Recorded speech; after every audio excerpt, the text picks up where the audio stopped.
What's going on, everybody? Welcome back to another episode of the Viall Files Going Deeper edition. I'm Nick, the host of the show, joined by the trusty team, Allie, Amanda, and Derek. How's everyone doing? Boppin'. Boppin'. Wow. Okay. I'm boppin'. There's Allie's quaking. There was an episode of The Office we watched last night where Pam, like every time she like answers the call from Michael and she's like, Jan's on line 2, she always like waits, and because he always gets it better the second time. The first time's like, I don't know. This just kind of reminded me of. We need like a fake run. We need a dress rehearsal. Boppin'. Anyways, we're going to go with boppin'. Amanda's boppin'. We have a great episode, wild episode. Georgia Hassarati is with us to, well, defend herself. I think like the thing that struck me about this episode was it was like, when like you talk through stuff with like a good friend, you're like, you need to like be understood in this. Like, I think so much of like where Georgia is coming from, like as you'll see in the episode, is like there's just a huge part of the story that I think for her it's like really difficult to see omitted from like the mainstream media narrative. And it was like a real like, I want to tell you like human to human where I am coming from and like what is going on here from my perspective. Yeah, I feel like it was less so defend herself and more so just opening up. Sure. Like, I just think that she feels attacked by, things people are saying on the internet, things people, fans and both cast members and things like that. I'm curious what the audience will think when they hear Georgia. My biggest takeaway with this stuff, it's just like, it is a reality TV show. And I think, with the pressures of social media and the opportunities that can come from this, like, I think everyone to a certain degree, there's no completely genuine person. And Georgia came across incredibly honest and genuine. I'm not even saying that, but I'm just thinking especially when people are kind of posting things and playing into narratives and any post that cryptically, play like asks for sympathy, it's not an accident. Well, and even before talking to Georgia, I think one of my biggest criticisms or confusing parts of Dom, specifically his online presence, is I feel like I saw a TikTok of him dancing and it was like me every day since Perfect Match came out, and it was kind of implying like, stop bringing it up, I'm so unbothered, stop involving me in drama. And I was like, you're in it with the rest of them. Everyone is involved. Your name is clear, and it's very easy to be like, I'm not going to dirty my hands. It's like, yeah, because no one threw mud at you. Yeah. Anyways, and by the way, for anyone asking for us to have Dom on to give him an opportunity to respond, we have asked Dom to come on. We would love for him to come on. We, as we stand now, I believe he's declined, which is fine. He's scared. He wants not to everyone wants to come on the biggest podcast of all time. The world's greatest. Did he want to go on Joe Rogan? You automatically assumed it was me. He made eye contact with me. Was it you? It was Amanda. We're doing great things. He literally wasn't looking, and you snorted, and he looked directly at me and he goes, "Why are you laughing?" Well, I will say that my thirst is quenched because of all the juice. Yes. There's a lot of juice. There's a lot of juice. A lot of juice. And speaking of juice, before we get into like Georgia, can we just talk about Raquel's statement that You dropped? mean Rachel? Yeah. Her name is Rachel. Is it? Turns out her name is Rachel. Yeah. Apparently Raquel is her stage name, aka her Vanderpump Rules name. What do we think about that? Like if I came on The Bachelor and like called myself Nico? Yeah, if I was like Miranda. Or like, yeah, it's like, it's such a It's weird. fine, whatever.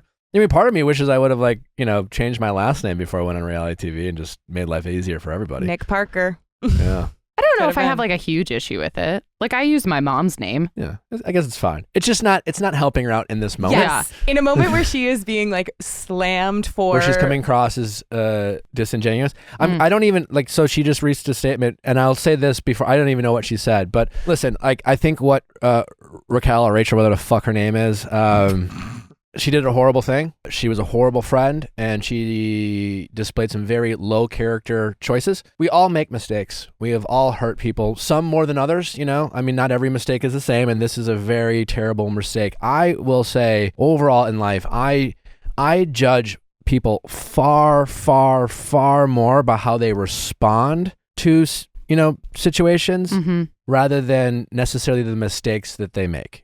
I'm more curious about how people respond to their mistakes than their mistakes in a lot of cases. Not always the case. Like if you kill someone, like, how you respond, I'm not necessarily concerned with. Yeah. But normal, everyday kind of this type of shit and infidelity is the worst. It's truly the fucking worst. But up until this point, and I'm unaware of what she says, but I've been critical of Rachel, the news about the lawyer about this, like, I don't know, this FaceTime or whatever. Like, I know legally she probably has a right, like, California state laws in terms of, like, having conversations record. They have some pretty strict laws against. And so, but I'm honestly like, I'm just like, if you fucked up, take your beating, Yeah, like, although why is she like hiring lawyers and going after? Like, But, is it like, really that big of a deal that there's? Yeah. That's besides the point. You Take ready your for beat. some healthy discourse? I think it is a huge fucking deal to have someone record you doing a sex act when you don't know about it. It's a sex tape? It's like, it's not specified, but it's Intimate like something FaceTime. intimate.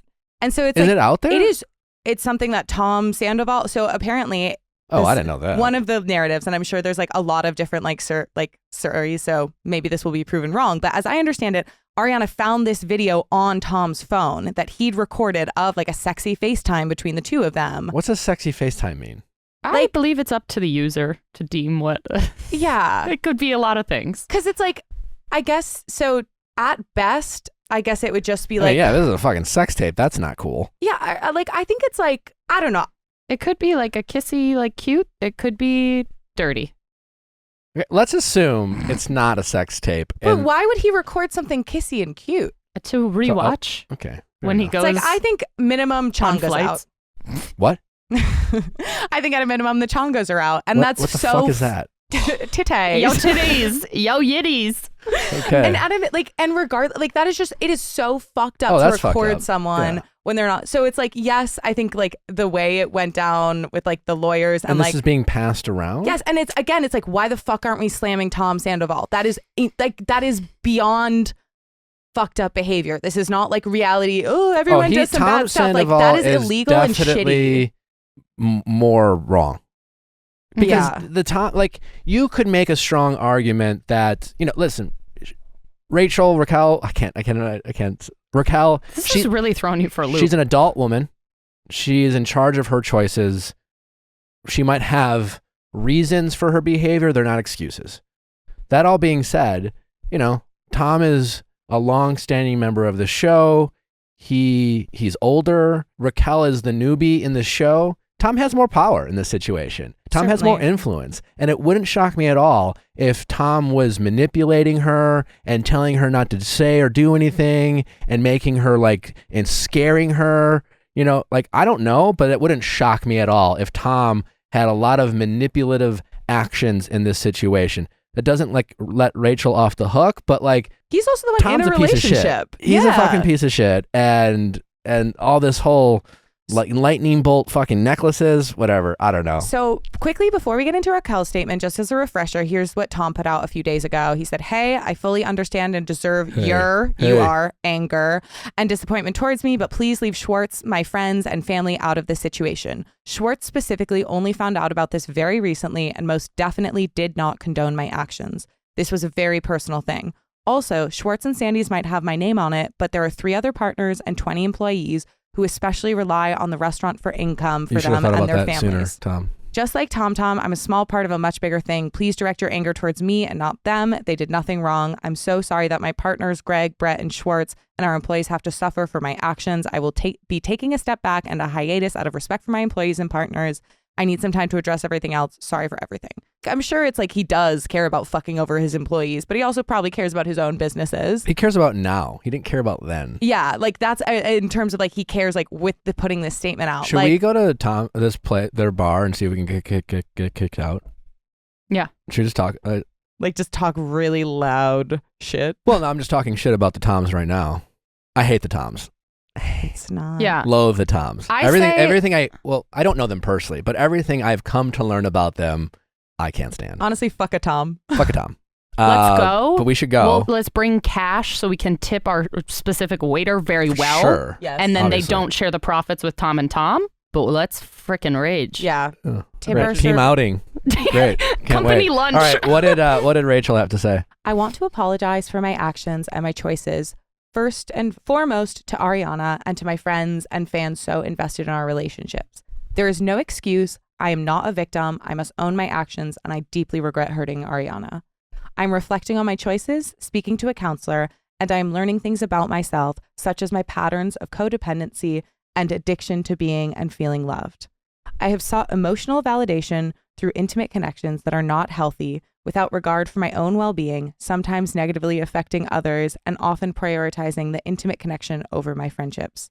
I am taking steps to understand my behavior and make healthier choices. Although I chose to be on a reality show, accepting the good and the bad that comes with it, beyond my own actions, I have been physically assaulted, lost friendships, received death threats, and hate emails, in addition to having my privacy violated. I have begun counseling to end my unhealthy behavioral cycle, learn to set stronger emotional boundaries, and learn to protect my mental health. I don't expect sympathy, understanding, or forgiveness. Right now, I must focus on my own health and well-being as I strive to be a better person moving forward. I will prioritize my mental health and learn from my mistakes. 10 out of 10. 10 out of 10. 10 that's great. Like, really? I hope everything about that is sincere. Good for you, Raquel, for taking accountability and starting the process of healing. And it sounds like she's seeking some personal help through therapy. And I think that's amazing. And hopefully she can learn from it and be a better person for it. There were parts of that I related to, of like, oh, fuck, I've definitely done that too, where I've like let an intimate, like the addiction cycle of like an intimate relationship, like take precedent over like the people who are like consistently there for me. And so I just think it's such an informative statement, because like, I think people can see themselves in like a scaled back version of that. And it's a good reminder that like when you don't address your shit, like this is the way it manifests. And even though this is like obviously a huge, juicy, crazy tea story, like there's people hurting who need to heal at the center of this. Yeah, this was a 10 out of 10. Tom's was a 4 out of 10. Thomas started with, hey. And I very much doubt that Tom is going to be going to therapy and working on himself and reflecting on his destructive choices, et cetera, et cetera. So, you know what, Raquel, good for you. I was just going to say, following up on our Bachelor recap, Tom was at my apartment on Saturday. He was. Photos of Tom entering my apartment. So it makes sense why the producers are in my hallway. Was he there without cameras? Well, there's photos of him walking in. Gotcha. The same night that I saw the producers in the hallway with headsets on. Do you think?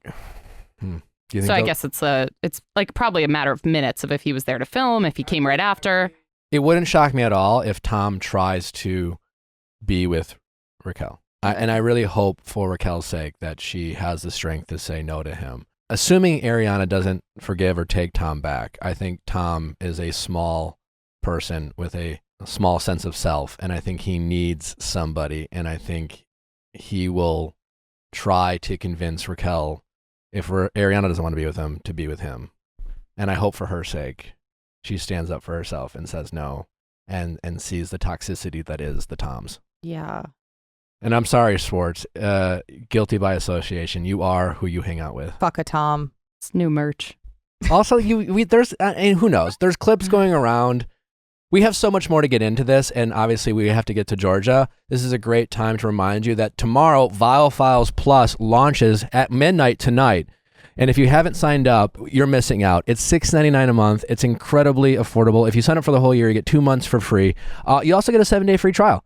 So check it out. See if you love it. You get all the Better Dates Than Never episodes that we've ever dropped. You get more and more updates. We're still doing the update special every month on Viall Files Classic, as we call it. But that's only a handful of updates that we can do and are going to do. So if you love a good update, Viall Files Plus is where you're going to get all the updates you can handle. Plus, we're going to be breaking down more pop culture taxes. We're going to get into Vanderpump Rules recap. We're going to be talking about the Perfect Match episodes. All of that will be available tomorrow. I think we're going to start recapping Vanderpump from the beginning as kind of a bonus content throughout. So that you'll find on Viall Files Plus as well. Check it out. Go to viallfiles.com to sign up. It's super easy. There's go to viallfiles.com. On the homepage, you'll see a tab. You'll also see a tab says Viall Files Plus to check it out. Also, another episode of Better Date Than Never live drops tonight. If you are able to listen live, it is so much fun and interactive. People, it's like hanging out with us and partying in the same room. We are drinking. We are smoking. We're having a ball. And tonight we're talking wacky breakup stories. So it is definitely a different experience listening live and interacting with us. But if you can't, don't worry, Viall Files Plus. When you find that wine, that spirit, that IPA, whatever it may be that wins over your heart. I am speaking from personal experience. There is this very specific form. It's like an orange kind of like sparkling wine. I love it. It is awesome. And Drizzly has my back because I can search for this specific brand and immediately know which stores carry it. And I don't even have to get out of my car and sit in Los Angeles traffic because it is a full delivery service. It makes everything so convenient. It's 11 a.m. and my friend in Denver has already figured out a way to like send me a bottle of wine for tonight. And she's like, we're going to do like a virtual movie night. We're going to drink the same wine. Like, it's like you can connect with people. You can send it to friends. You could send it to yourself. They've got it all. If you need any type of beer, wine, or spirits, it can be delivered to your door in under 16 minutes. Drizzly is the #1 app for alcohol delivery. It's convenient. Anytime you have a party and you say, hey, sorry, I can't make it, send them a bottle of wine. And make it their exact favorite bottle of wine because there's such a big selection. And Such you can a huge handpick. selection. It's so much fun. And if you're at a party and you're partying and you run out of booze or alcohol or spirits, like just go to your Drizzly app and in less than 16 minutes, the party can keep going. You don't have to leave. No one wants to make the run. No one. Don't make anyone leave your fun party. You always miss the inside jokes when you make the run. Just go to Drizzly. Drizzly, again, is the most convenient way to buy beer, wine, and spirits with delivery to your doorstep in under 60 minutes. Drizzly is the #1 app for alcohol delivery. Download the Drizzly app or go to drizzly.com. That's DRIZLY.com. Drizzly.com. Let's get to Georgia. Georgia, welcome. Thank you. Nice. I'm so happy to be here finally. We're happy to have you. Thanks for having me. How's your heart? Horrible at the moment. I mean, why? Everything that has gone on is extremely hard to deal with. And I don't want to like dive straight into how I'm feeling. I want to first say I shouldn't have approached things the way that I did the day that I posted the screenshots. Obviously, I wasn't able to give the amount of context that I wanted. And I came from a place of anger, and it's really not in my character to do that. I feel like I was just so frustrated seeing the way things were playing out online and hearing people speak about me that actually had no idea about the relationship me and Dom had, or the relationship that I'm currently in, and having constant involvement in that.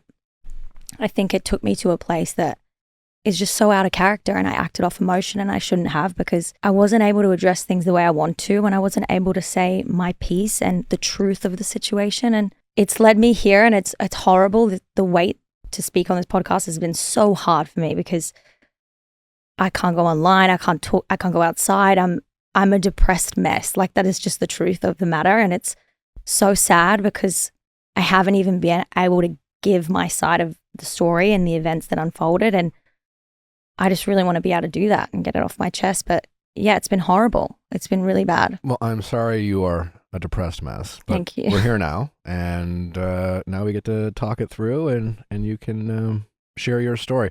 What is the most upsetting thing? And when you say people who are talking about you who don't know anything, you're referring to Francesca, obviously. Okay. I think she's had so much involvement in something that has nothing to do with her. And the things that I could say about her relationship, the things that I could say about her that I haven't, but I can go into detail on, yes.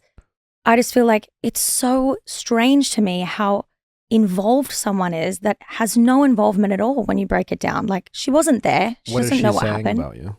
She's running a narrative that, you know, I broke Dom's heart. I left him in a hotel room the day that I went on this podcast, and I, you know, cheated on him. And, you know, I saw it out for a few days. I was never interested in him. It's just the narrative that she's spinning is so hurtful because she wasn't there. She's not a part of our relationship. She has no idea what's gone down. And I have things that will prove like my perspective on that relationship and why it ended. And it did end, and I tried, and I'm just like so upset that someone is so involved in my life that has nothing to do with my life. We weren't even friends on the show. Like, it looked like we were when I entered that environment because I thought she was nice. I thought she had my like best interests at heart. She was speaking to me prior. She reached out to me a few days before we filmed, and I thought, oh, this girl's lovely. She told me she was going on the show. I'd never met her. So I walk in there, and I'm like, oh, Francesca's my friend. Like, I thought she was. Like, I'm super naive. Like, I'll take that. I'm Australian. We love people from the get-go if we get along with them. We're like, I love this one. I love this one. I did say I loved her. I didn't know her. But So first time you met her in person was on the set. on the set, the day I walked in, she's like, Georgia's coming in. And it was like, we'd never met, but we'd spoken days prior. And I really thought, I thought she was lovely. And I thought I was excited to meet her. I'm not going to lie. I was excited to meet her. I thought she was really cool. I looked up to her. She's like very business minded. She knows what she's doing. She's attractive. She's smart. I was excited to meet her. And it's just sad because it didn't turn out the way that I expected. And I saw that unfold and I learned the hard way, but we were not friends. We weren't. And it was a really bad experience for me with her. I'm not going to lie. And many people had that experience. Savannah's just one of the people that had that experience. And it's horrible because we both had good intentions for meeting Francesca and it just didn't end that way. Where do you think things went south between the two of you? Do you think Francesca was upset with you for making a move on Dom after she left him for Damien? Absolutely not, because the day that I picked Dom she told me to do that. So she came back from her date with Damien and I thought we were friends at this point and I thought she had my best interests at heart. So she sat down with me and she told me, I haven't told anyone this yet.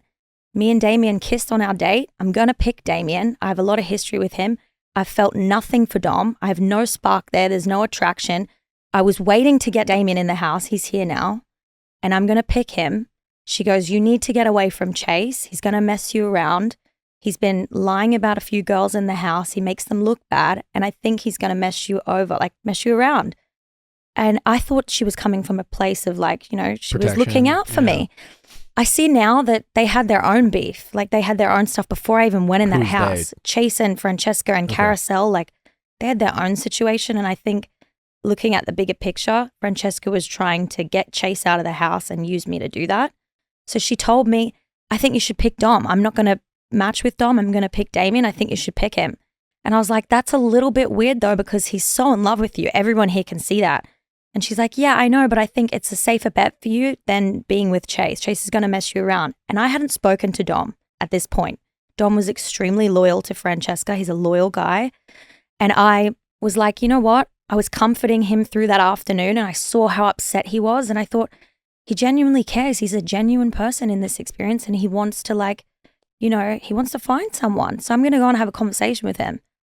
I spoke to him and I said, I think you're a really good guy. I have a little bit of reservation about Chase just for a lot of reasons. There was speculation about Chase being in a relationship, being there for the wrong reason. And I said, you're the only other person, Dom, that I would actually want to match with because I think you're a genuine guy and I'm a genuine person as well. And I want to actually do this experience the right way. So would you be interested in matching with me if I wanted that? And he was like, I know we've never got to know each other, but yeah, of course, I'd love to give it a try and I'd love to see where this could go. And I was like, there's no pressure at all. And that's the best kind of situation for me is I don't like things moving too fast. And I said, it actually works for me that you still have feelings for someone else because we can get to know each other and see where this goes, but we don't have to put pressure on it. And so before I even matched with Dom that night, so we had that conversation, he'd agreed, we were on the same page. I went and spoke to Francesca again and I said, I'm going to match with Dom. And she goes, okay, sounds good. She's sitting with Damien or whoever. She was fine with that. She didn't care. So I matched with Dom. I was horrified to watch it back and see how she played out that I went behind her back like that and did that. I would never do that. I thought we were friends at that point. I genuinely did. I was like, oh, she's told me to do this and I think it's the right choice for me and she wants me to be with someone that's genuine. I'm going to do it. And I told her. So that absolutely had no factor in why she didn't like me. I genuinely think now, because I know more information, there was just a bigger issue with her and me. She just didn't like me. Do you think it was a personal attack on you? She came on this show and described her intentions on the show as attempting to be a likable villain. Yeah. Which, is interesting. Yeah, it is interesting because that to me says that, okay, you were never genuine about the experience anyway. You wanted to go on there and cause drama. When you're a likable villain, you're still coming across nice to people, but you're still messing with people and causing drama. And certainly it implies that you're focused on your character rather than the experience. But I mean, listen, I've been in this type of environment before. Certainly I haven't been on Perfect Match, but how genuine do you think everyone is? I mean, to me, I think everyone's kind of full of shit a little bit, right? Yeah. I mean, it's a TV show. My impression is you all showed up to the show not even knowing what it was. Well, that's not true because we did know. I don't know if everyone knew, but I knew exactly what it was. They told me it was a dating show. They told me that I'd be required to sleep in rooms with the opposite sex, and I was fine about that. I'd been on Too Hot to Handle. Oh, they told you that? Yeah, they told us that. They told us it was a dating show. They told us it was a competition-based dating show, a challenge-based dating show. So when Francesca came on here and said the opposite, do you think she didn't know, or do you think she was lying? I think she might have been lying. Like, it's not out of character to try and save face there. It just seems very Francesca in that moment. But we all knew you can't go on a TV show without knowing. Even with Too Hot to Handle, as much as they hid the premise of the show, we still knew it was a dating show. They can't not tell you it's a dating show. You have to be single. You have to be willing to talk to people and meet people and go on dates. It's a dating show. They tell you that. Like, it's obvious. How many people on that show were not single, do you think? There was a few that I know of for fact. A few that are under speculation, but the ones that I know of. The facts. Okay, I've mentioned Chase before, and that seems pretty. He was. Obvious, He's still, whatever. But that's their own thing. Maybe they had an agreement with that. I don't know. Francesca definitely was. And it's funny that she has tried to pull so much distraction to other people's relationship to cover the fact that she was How and do you still know that is. She was? I've seen screenshots of her celebrating from other cast members, her celebrating her 1 year anniversary with Jesse 3 months after we filmed.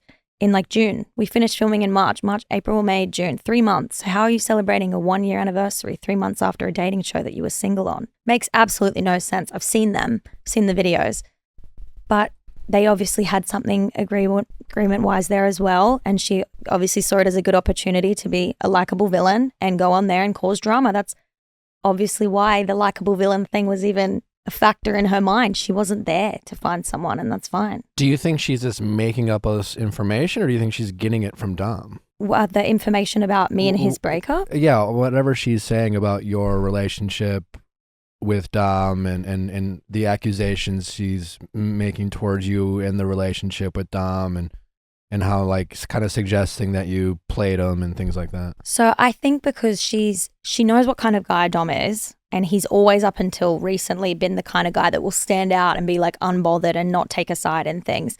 So I think when she's friendshipped up with him after the show, and by the way, they hated each other after filming. He couldn't even look at her from what she did to him on the show. So when she's pulled him back in, the premiere night where we're all hanging out, she got Jesse to like soften the blow and got close to Dom and filming them both and got them close. And she started a friendship with Dom. I think she got little bits of the story and felt free to run it on all platforms because she knew that Dom wouldn't stand up and clarify the story. And she was comfortable with the fact that they were friends, that he wouldn't intervene. So I think without taking a stand, unfortunately, Dom did take a stand. And that's why I lashed out, because you let the one person that messed with me and you the whole time and really didn't have any respect for me or you manipulate you again after the show. And I was so disappointed, like came from a place of disappointment how I lashed out. I shouldn't have done it, but I was sad. They're not even friends now. She got exactly what she wanted. They're not friends. It was a few days. She got what she needed. She said what she needed to say from Dom, and they're not friends now. Have you spoken to Dom recently regarding all this drama to kind of clear the air between the two of you? No, because unfortunately, I reached out a few times and I didn't get a response, and I feel like it was too far gone, too long of a wait as well. And now that things have really hit the fan, I just don't feel like me reaching out is going to do anything. I do, however, know that he genuinely doesn't feel like the things he's posting or the things he's saying are true. I know he knows who I am as a person, and I know he said recently in interviews with Netflix how he loves how authentic I am and caring and genuine. Like, you don't say these things about someone you actually think is capable. Do we have a clip of that? I do. Okay. Go ahead and play it. Got it. So I gotta ask you, man, like, what were your favorite qualities in Georgia? What drew you to Georgia? I think immediately for me, it's just authenticity. I think the moment that we matched and we were up the entire night talking about our personal lives, and she always stayed true to who she was. She was genuine, loyalty, trust, communication, and, you know, obviously she's an absolutely gorgeous human inside and out, absolutely stunning. So When did you guys film that? So that was filmed a few weeks ago at the Netflix headquarters for interviews. A few weeks ago? A few weeks ago. It was February the 9th or the 10th. We were all there. I saw him. It was normal to my face. There was no issue. And I'd seen him 2 nights prior. That's when we hugged and we spoke and everything was all good. So I don't understand why now he's choosing to run with, you know, this clip, which I know it looks bad. Harry sitting there on that podcast and what saying... clip? He's posted it everywhere. It's actually a highlight reel on his Instagram right now. It's a part of that. Yeah, Okay. because he's running with this narrative that he actually thinks that the day that I went and met Harry on his podcast was the day that me and Harry had sex. And yeah, Harry said that. So I can see why Harry said what? Harry did say, like, the day I met Georgia, we had sex on after the podcast or something. It was like a passing comment months later, months into a relationship me and Harry had formed, that like, it was just... He's cheeky. He's a little bit whatever. Like, he never would have thought anyone's going to care. I don't know Harry that well, but he seems to speak out of turn. Yeah, easily. like... Well, why not hasn't even Harry that. said anything in your defense? Like, has he come out and said, hey, I misspoke, or... No, I don't want him to get involved. It's really not his place. And honestly, it we've seems kept like he is involved. I know you could say that, but we've kept our relationship offline and private as much as we can for the past few months. And like, I don't expect him to speak out on this. Like, I know what happened that day and we did not sleep together. Yeah, we filmed a podcast. We got along great. I felt like I was in a happy place with someone for like the first time in a while. And I was like, he's really lovely. Like, but did we sleep together the day that we met? Absolutely not. It's a comment he made on a podcast months later that he never thought anyone would care about. Like, it was like, What was his point of saying yeah, like, that? I don't know. Like, it's just a comment, honestly, at the end of the day. In the interview with Harry, the conversation was about like how early into a relationship do you sleep with a person? I believe it was Hannah Berner was the one posing the question. And they're she was very saying, open. you know, Yeah, how yeah. early did you and Georgia do it? And he said podcast day. And she was like, I agree with that. Like, you have to do it early to see if the sex works or not. And he's like, oh yeah, we did it that podcast day. Yeah, and I think that it was in a way to just be like, you know, it's fine to Were you jump guys- into things straight away. Were Like you that dating was Dom then? no. The podcast day, we were still talking. Yes, You were when still me talking, and okay. Harry pursued any kind of romantic relationship, I'd ended everything with Dom, and the relationship me and Dom had prior to me going on that podcast, it was gonna end. It was not in a good place, and I have conversations with my best friend to All prove right, that. let's talk timeline, since you know everyone loves a timeline. I love a good timeline. There we go. Yeah, that's from a previous interview. Yeah, classic. We love a good timeline. Everyone loves a timeline. All right, so when did you guys film Perfect Match? So we filmed it in February. I don't know the start date, but it ended in, I think, 20-something of March. We all flew home. Okay, you and Dom were together. You guys won the show, and you left the show in a relationship. No. So that's what no one gets to see, is the night he asked me to be his girlfriend was the night we actually ended it. Walk me through that. So it was a very chaotic day, but basically that whole day, I had a really weird gut feeling that another girl in the house had feelings towards Dom. Who's This that? is Inez. Okay. She's lovely. We were really close at this point. And I kept questioning because they were so close. Honestly, looking back, they were closer than me and him, and they had way more in common than me and him. Question. Sorry for interrupting the timeline. How long did you guys film for? A few weeks. I knew Dom total from filming for 2 weeks, I think. Okay. Yeah. I know. It's like, it's so crazy that it's like such a intense thing, but Good it's like reminder 2 weeks. for people. No, I mean, I understand in these worlds things can get real tense, Mm. and things can feel like forever, even though they're only a couple of weeks. But like He asked me to be his girlfriend. how I think I knew serious him can a week. anyone really be when like half the time Dom was in love with Francesca? That's what I like. I mean, it's just like, And even though I said yes in that moment, like that was a huge thing for me. I was like, hold on. He actually denied saying he loved her. I didn't know about that. And I asked him and he said no. He told me he didn't say that. So Dom told you he never told Francesca he loved her. Yes. So when I asked him that, they That was like a major point of this. yeah. the show. So I thought she was lying, and that's actually one thing that she was telling the truth on. And I was like, Francesca. yeah, I've got to give credit where it's due. She was So telling the Francesca truth said, about that. Hey, Dom said he loved me. Dom's like, I didn't say that shit. Yeah, Dom was like, oh, I don't know why like she's saying that. Like I didn't say that. I said I like have a lot of feelings for her, and like literally played the whole thing down. He said the clear words. I watched the show back, and I was like, no way. He told me that didn't happen. But anyway, he's asked me to be his girlfriend. On the show. A week after that love you situation, a week later. And you know what? He was such a great guy. And in that moment, I was like, you know what? This is too fast. I know, but he's so sweet. And I didn't want to hurt his feelings. And I also thought like, you know, this could have potential of going somewhere. I said yes. I was proved moments later that that was the wrong thing to do. And it was basically because a girl that he had a strong connection with, Inez, told him moments before he asked me to be his girlfriend that she loved him. And I'd been questioning that relationship for days. And I've been saying to Dom, is there anything going on? I asked Inez that morning and she was like, no, like there's nothing going on with me and Dom. We're just friends. You know, I promised you like I would never go behind your back like that. You're my friend. Dom's my friend. He's like a brother to me. That night she confesses her love for him. And Dom knows that's something that I was so concerned about. And instead of telling me, he walks from that conversation with Inez, walked over to me and asked me to be his girlfriend. And moments later, Chloe's come running up to us. It was the most chaotic scene ever. I don't know why they didn't put it in the natural way, but I guess we won the show, so they wanted it to look like we stayed together. Makes sense. But Chloe comes running over and she's like, you will not believe what just happened. Inez told Dom that she loves him, and she was so annoyed because I was with Chloe when I asked Inez if she had feelings for Dom that day, and Inez said no. So Chloe was like angry. She's like, I can't believe she didn't tell us, and she's gone and told him.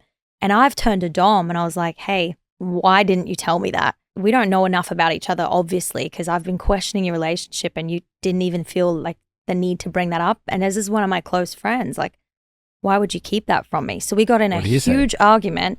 He said, I didn't think it was important. Like, I didn't think I should tell you. And I was like, well, if you knew enough about me, honestly, you'd know that I'd want to know that. Yeah. Well, I asked about their relationship days prior. I was questioning it for days. Like, well, I mean, it's not necessarily Dom's fault. It's not, but I wish she told me. That she said this to him, but it's weird for him to lie about it. It's just weird for him to not tell me and then ask me to be his girlfriend. I was just like, okay, we definitely don't know enough about each other, because if you really knew me, you'd know that I'd want to know that. And we didn't sleep in the same room that night. We went upstairs together. We fought for a while. I was really upset. And I was like, this is too soon. We should not have taken this step. We ended it that night. About? Like, what were you guys We fought about the whole situation. Like, we fought about just the fact that he kept that from me. And then I knew that there was something going on, and I was trusting my gut with the situation. And I knew that Inez had feelings, and he knew how upset I was and how much I questioned that, and just not telling me that. I just felt like it was really annoying because she was one of my closest friends, and he knew how much I worried about that, and he didn't say anything. So how did that fight end, and how did you guys leave the show? We fought that night. I ended up sleeping in the room. He's gone and slept by choice downstairs on the couch. Then we went the next day. We had 2 days off because it hits the weekend and we don't film on Saturday, Sunday. So we'd go away to a hotel. And the next scene you see is us back together, and I'm in blue like gym wear, and we've smoothed everything out. We had an amazing conversation, and I sat with him and I said, look, I'm obviously not mad at you for what happened. I'm just upset that you didn't tell me. And it just proves to me that we were taking this relationship too fast. We don't know enough about each other. We need to slow it down. We need to pull it back. I still want to get to know you, but we don't need to rush it. Like, there's no rush on things. Is this filmed, or is this just a conversation? It was all filmed, and it's not on the show. It's just not on the show, unfortunately. Yeah. But that's why it goes from, they've cut it so it looks like we're happy in a relationship, and then it's just kept going. But it actually didn't go that way at all. We didn't date for longer than that night. It ended that night. So it's unfortunate that it looks that way, but you did agree to like keep court going each other, like, because like that's kind of a gray area, right? It's just like the whole like, well, you know, we're dating but we're not boyfriend and girlfriend, and then like, so what were the boundaries? And we talk about boundaries and expectations a lot on the show. So what were the expectations between the two of you, and what boundaries, if any, did you agree to in terms of, Are we only focusing on each other? Are we just kind of getting to know each other, but we're not necessarily exclusive? Like, what did you have conversations around those types of topics? So I would have never had like a concern with him getting to know someone. I just wanted the honesty in that situation. But we were very much only seeing each other, and we'd made that clear to each other. On the show? Yeah. But what about after the show? After the show? At this point, I'm talking like you guys leave the show. Yeah. You guys agree to get to know each other a little bit more. You're like, hey, we need to slow things down. But now that you guys left the show, when like give me like a date. What you guys filmed end of March. End of March. And so you guys leave the show. What is the expectation from your point of view that you two had with one another? So that we wanted to keep seeing where it would go, and we were both on the same page about that. We wanted to see what it would be like outside of that environment, and we were both excited about that. So I obviously had to go back to the UK where I was before filming, and he went back to Canada. And in that time, like, it was really difficult for me post-show, I'm not going to lie. And then was there an understanding or an agreement between the two of you? To keep seeing each other, yeah. But exclusively or just to keep getting to know each other? We just wanted to keep getting to know each other. So there was no conversations around, as far as you're concerned, Dom could have gone back on the apps and had a date with anyone and you would have been fine with that? Well, I don't think either of us would have been fine with that because we were both wanting to get to know each other further. And I think without saying it, we just, that's what we knew. But it wasn't said? No. Okay. But we were just both on the same page with Gotcha. it. Okay. Yeah. So you're in the UK, he's in Canada. Yeah. So I went back, and a few days into being back in the UK, I was like at my lowest point because something really horrible happened that I'm not going to go into details for because I haven't shared that. However, I knew that I wanted to be around Dom. I was like, okay, I want to be around the one person that like brings me comfort. And he was the closest person that I was around for a while at that point. So we agreed we wanted to meet up. We agreed to meet in the US. I flew from the UK to the US. He flew from Canada to the US. We spent time in Newport Beach, and it's just so unfortunate because we both wanted it to go well, and it just didn't go the way we planned. And this, what's the timeline? What's the date of this meetup? So I've got, I don't have the exact day of when we flew out. I could probably find the flights on that, but I have conversations that are a few days into our hangout around 9th of April. Okay. So early April. Yeah. Okay. So we'd been in contact since show, and then we've met up early April. So it's like 2 weeks. Couple weeks after film. And we kept in constant contact. Okay. And we're you're texting, you're FaceTiming, you're chatting. Yeah, all day. Okay. So and how are you feeling about Dom at this point? So I didn't know enough about him to be super sure on where things were heading. That's completely honest, but it's expected when you're in that environment. You don't know enough about anyone. You could be getting to know someone that's completely different on the outside world. So as much as I liked what we had going on, I wanted to see it outside to see if it was going to work. And that's why we met up, and we were both on the same page for that.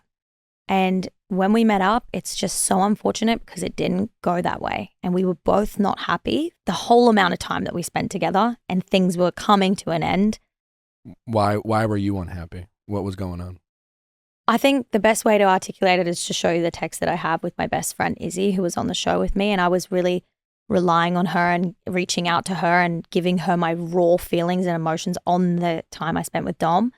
But I just think the spaces we were in were so difficult. I was in a high intensity work. There was a lot going on for me post-show, with my previous show only just airing a few months prior, and me coming out to all this work I had to catch up on. And his show hadn't been out yet.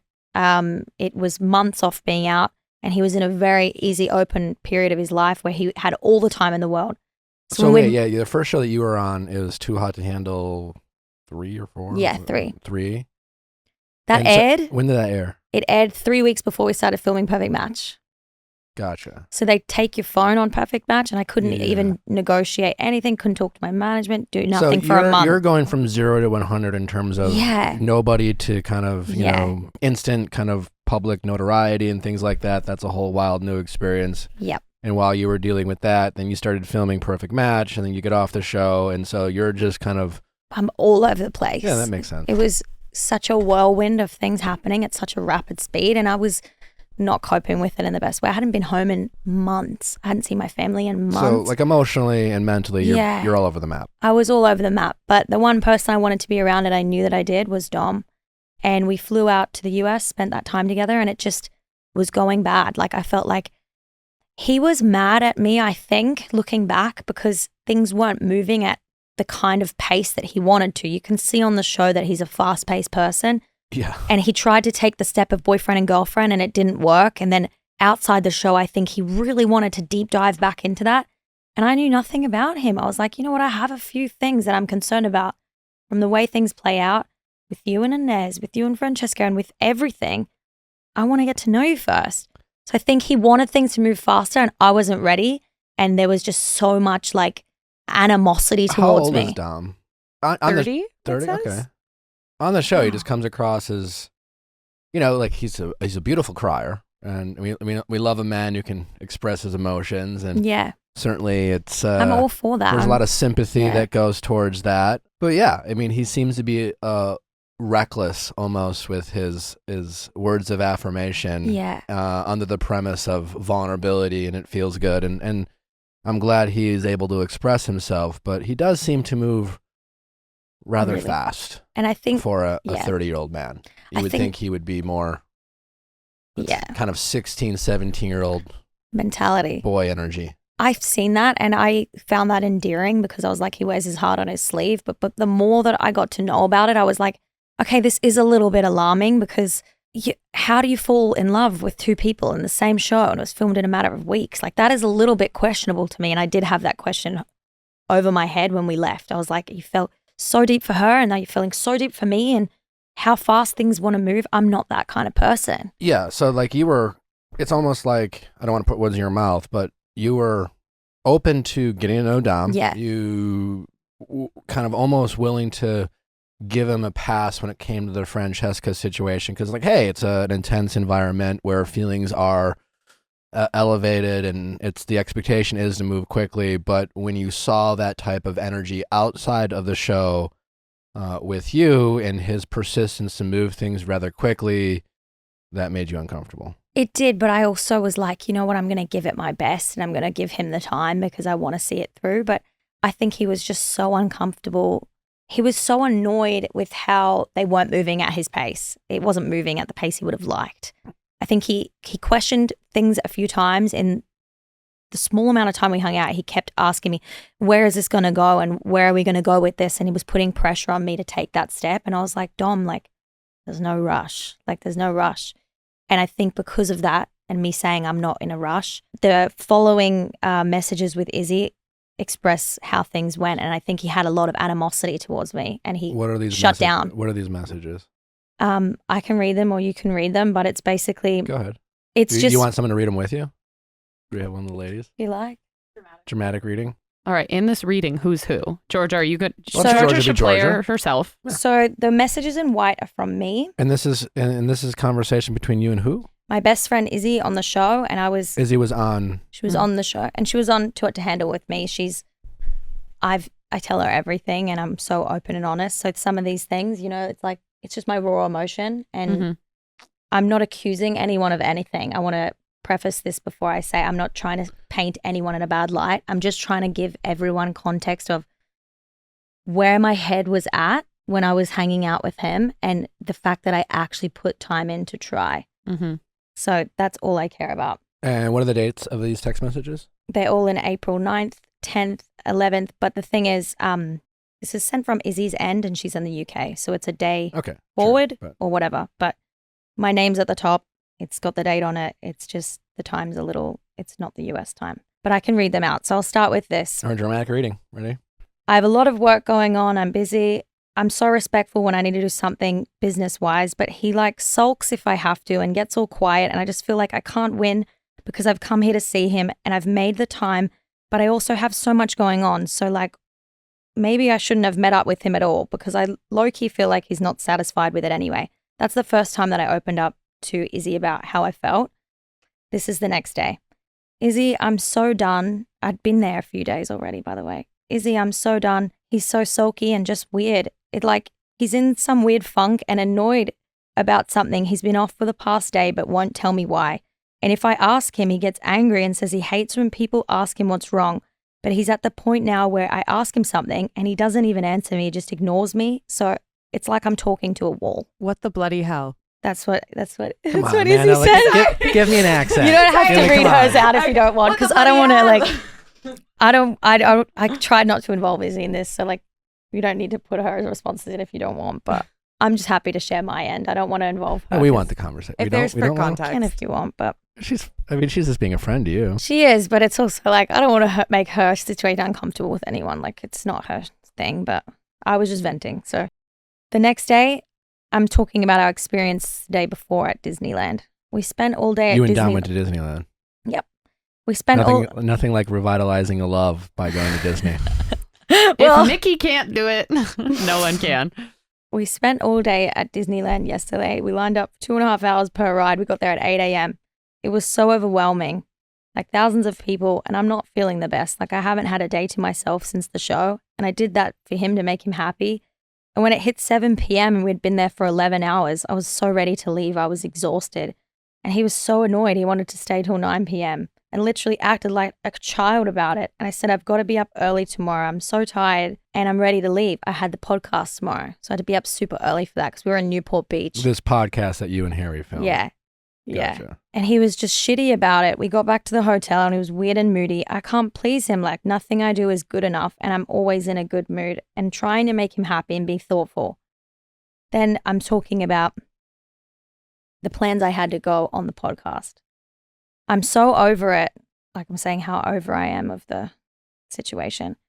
I'm going on Harry's podcast today and I told him I was the day I got here. It's something Harry had planned with me so long ago, like before we filmed Perfect Match and everything. And now that I have the opportunity to do it, I'm doing it. And he was fine about it. And then I asked him today what his plans are while I'm gone. And guess who he's hanging out with? Stop. Who? Inez. No. The dramatics is killing me. And I go, how rude is that? Like, am I overreacting or is that rude? I felt like it was so inappropriate to even say to me, like, the one day you can't hang out, I'm going to hang out with the one girl on the show that confessed her love for me. I just thought that was so strange given how moody and emotional he was being and how uncomfortable it was to be around him. It's like, Do you think that was a revenge hang? yes. And I said that in the next thing, actually. It's crazy you said that. Do you think he had any reason to be like kind of suspicious or feel weird about you and Harry like before the podcast interview? What was the relationship of you and Harry at this point? So- Are you guys friends? Did you No. guys like we'd how, spoken on social media about doing the podcast. You didn't really know each other. I'd never met him. Oh, okay. Like I'd never met him. And to be honest, like I'd spoken about Harry and I'd said like, oh, he's so classic Australian guy. Like, and I'm not into Australian men. I've never been into them. I've always said that on everything. I'm like, I want a foreign man. I want someone different. Like Australian men aren't it to me. I did not have any idea going into that podcast that I would like think he was a cool guy. Like we didn't know each other. We knew nothing about each other. So if he had any reservations about me going on that podcast, that was his own thing. But there was nothing there to be weird about.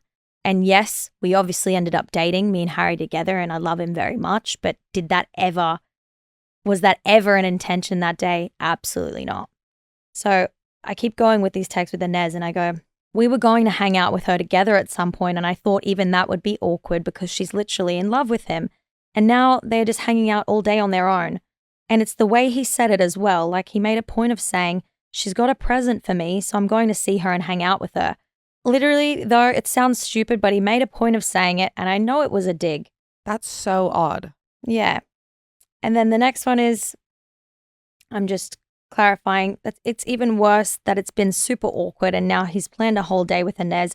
It's like he's trying to be a dick. Obviously, I'm talking to my best friend. This is the term we use, but I felt like it was a dicky move.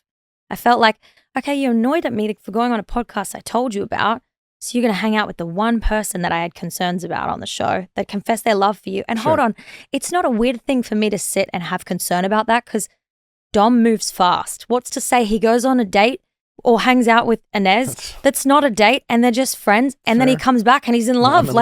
I'm sorry, but it's not out of character for Dom. He does move quickly and I had concerns about that. I mean, if nothing else, yeah, it just sounds like not an amazing relationship. it just wasn't working. Yeah. Like, You know? and I tried to communicate. I tried to ask him what's wrong, and he was stonewalling me. Like, I wouldn't want anyone that I care about to be in a situation where they felt like they were giving this all, and it wasn't being reciprocated. And they were Dom seems like kind of uncomfortable. a moody guy, He's a little bit sensitive and a little bit moody, and you know what? That and we can love be we love a sensitive Yeah. king, but like I just feel like you need to communicate your feelings when someone's actively trying to know what's wrong. If there's something wrong, say it. You're 30. Do you think Dom's playing the victim? I think in terms of like, I've seen some of his social media posts kind of playing into the heartbreak and I think how he just wanted to find love. And like, you know, people who watch the show, as I tell everyone who goes on The Bachelor, who is afraid of being embarrassed and getting their heart broken. And I tell them,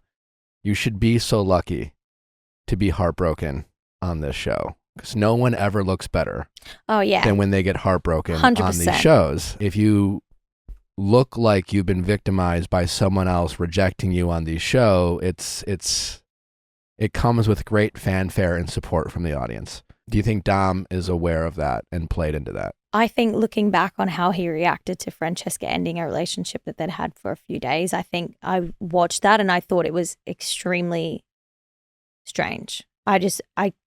The way he was even crying but making jokes and addressing the camera, I just felt like it was like being played up to another level completely. And looking back on that, I'm like, okay, maybe that wasn't the most genuine thing. Maybe it was that kind of move. Like, I've been done over and I want everyone to know it and feel bad for me because I want everyone's sympathy. I think that was the angle. Yeah, I mean, it's like it's a little bit of like there's truth in it, but like people know how to lean in. I think it was lent into, definitely, because if you're that upset, I've been that upset before. The last thing you want is a camera in your face. You're like, don't look at me. Like, get out of my face. I want to cry in peace. I'm so emotional. You don't want every angle of that to be captured with a glass in your hand and making jokes and keep crying with tears streaming down your face. It just didn't seem like, I watched it and I was like, whoa. Like, I just thought it was a little bit strange. So he hangs out with Inez. No, so he didn't end up hanging out with her that day, but I left that day thinking that was the plan. So I'd gone away from that. I expressed how uncomfortable I was. Why didn't he hang out with her? I don't know. Well, I expressed how uncomfortable I was, and I think to a degree. That tells me that he said it to hurt you. Yes. Totally. So he ended up, that's how I felt. Do we even know if he actually had plans? He ended up hanging out with her and a few other cast members later that night. And I was still annoyed about that, I'm not going to lie, because it was the one night I couldn't go. And I was like, why could you not have waited till the night that I could be there? Because I would have felt more comfortable. And I feel like he would have not have liked, and I said that in these messages, it keeps going. I say, I would never have hung out with Mitchell on my own without him. Like, Mitchell didn't even say he loved me. I go, he just said he was interested in me, but out of respect, I would never put myself in a situation where I hung out with him on my own. It's just rude to Dom. Do you know what I mean? And then I said, he showed his true colors anyway. It's not the kind of person I would want to be with long term. Honestly, I've had the worst time. I'm so glad to be getting away today. That was how I felt before I even went on that podcast and before I met Harry. This is another bit of a message as well about me expressing my feelings. He's exactly like my ex in the way that they just don't communicate what's wrong and they just sulk. And you stress and try to figure it out, and then they get mad at you for caring. It's emotional abuse. It's draining. And I felt in that point like it was that, because I am someone that relies on communication, and I get extreme amounts of anxiety if someone stonewalls me. And I said that, and it still kept going. And I felt like he wanted me to feel stressed. He wanted me to feel anxious so that I could cater to him so he could get more attention. And it just wasn't working for me. I don't want to be in a relationship like that. I'm an adult. I want to be with someone who can communicate and who's mature. And I would want anyone to have that.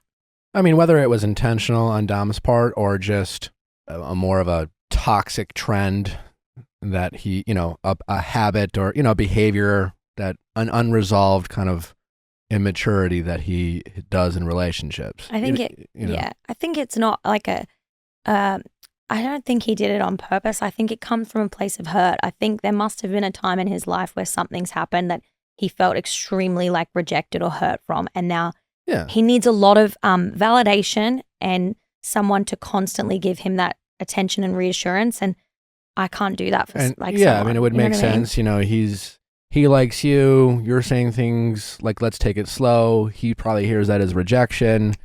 He's like, you don't want to be with me. Yeah. He withdraws. And then when you're withdrawing and someone's and he doesn't not really, but let's hang out. Yeah. And then it's just like, I'm going to pull away and act like I don't care because he wants you to do, it's cater. And it's like chase. He wants you to do that. And it just becomes this kind of very cat and mouse game of like, it's just immaturity. And it's like, we all know this story. Like this is a very common kind of dating pattern between two people, but not necessarily one that is appealing. Yeah, and it's also like, I think when you build up communication infrastructure with someone, like during a relationship, you then learn each other's, like, you can kind of learn each other's triggers and really like get ahead of it, versus like in a situation where you haven't really had much time in the real world to organically get to know one another, trying to mind read is really challenging. Yeah.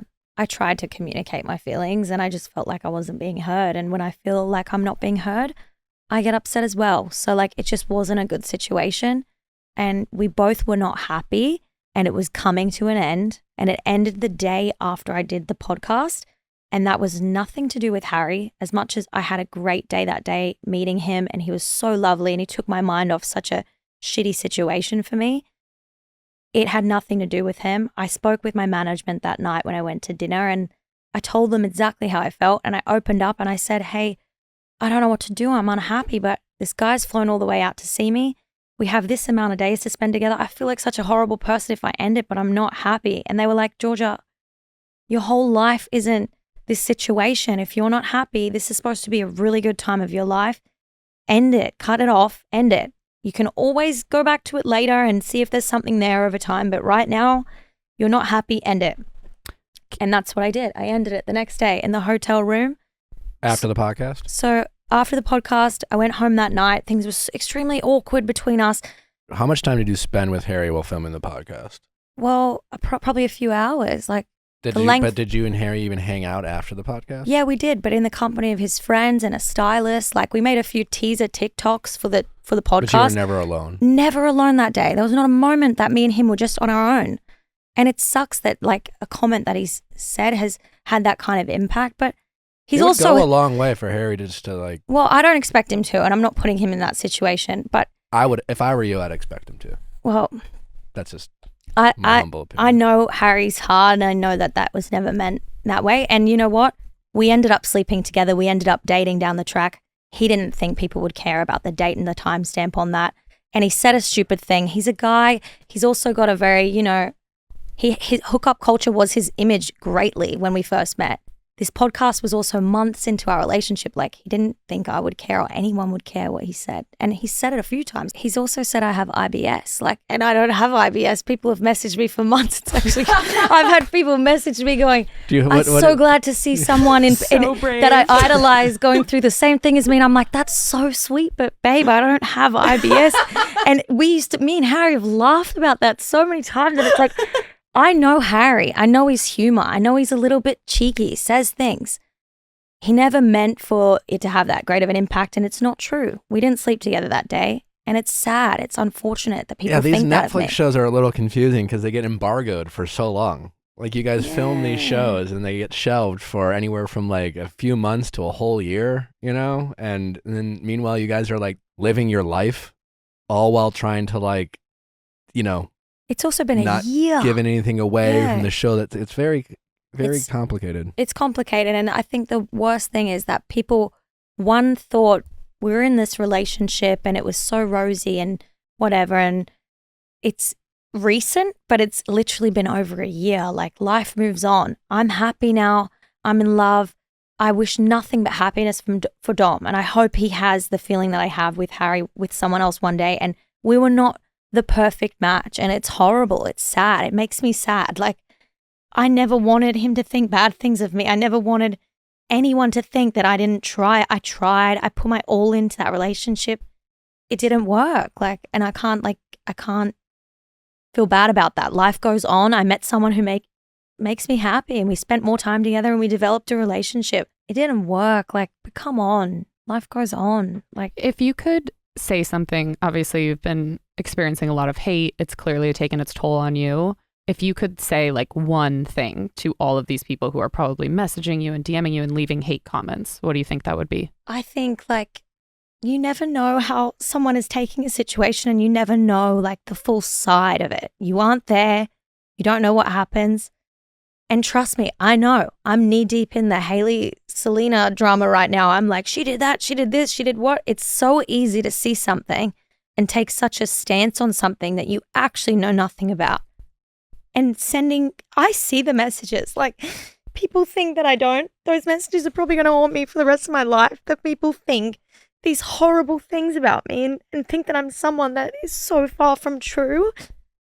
And it's taken a toll on me that I don't think anyone can imagine. Like, but I don't blame them. I know why they're saying that.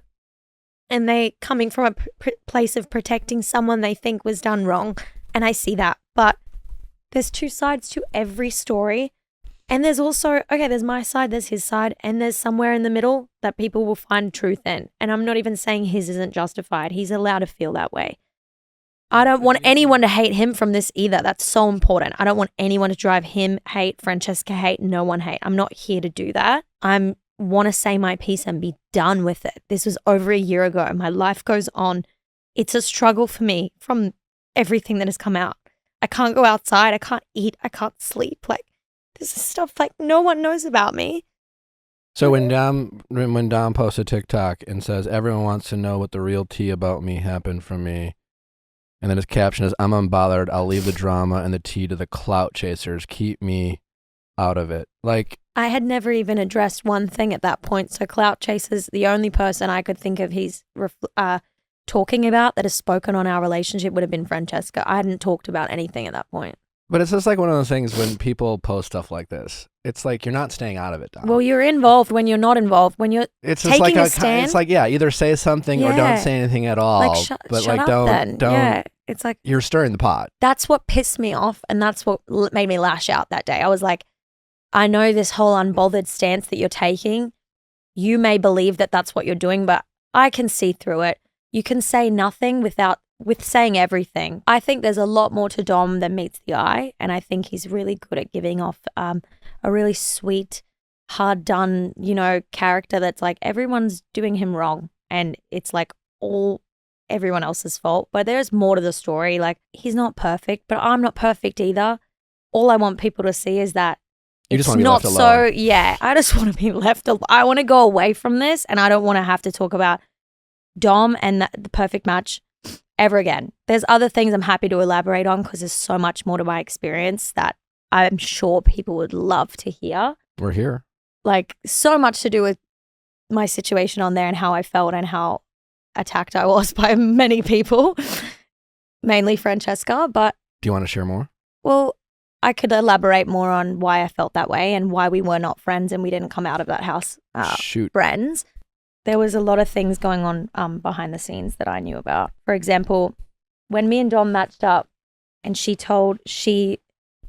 was fine about it, she ignored me for 3 days after that and wouldn't speak to me. And I was like, okay, what's going on? That's why you see on the show, I'm like, should I speak to her? Should I talk to her? What's going on? She was fine about it. We didn't speak for 3 days. And the next conversation we had, she was setting me up.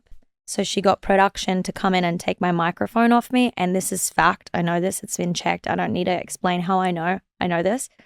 She had me unmiked and taken into a room where she told me there was no cameras or no microphones. And there was a camera in the corner of the room that turned on to us the moment we walked in.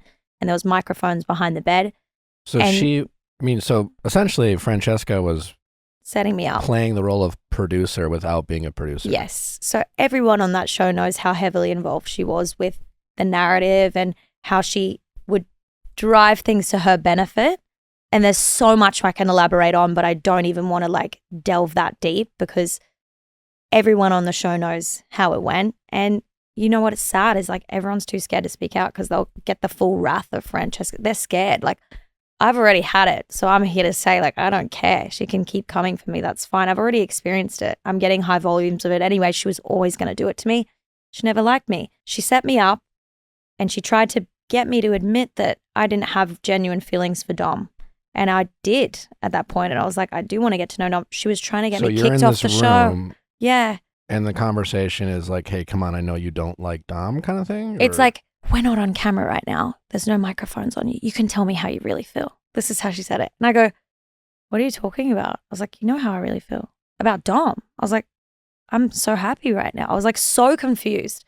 And she's like, but if I put you on a date today, this was the day that she was deciding who to put on a date. She ends up sending Chloe. The only reason she sent Chloe is because she baited me to stay in that room and found out I was not willing to get to know anyone else.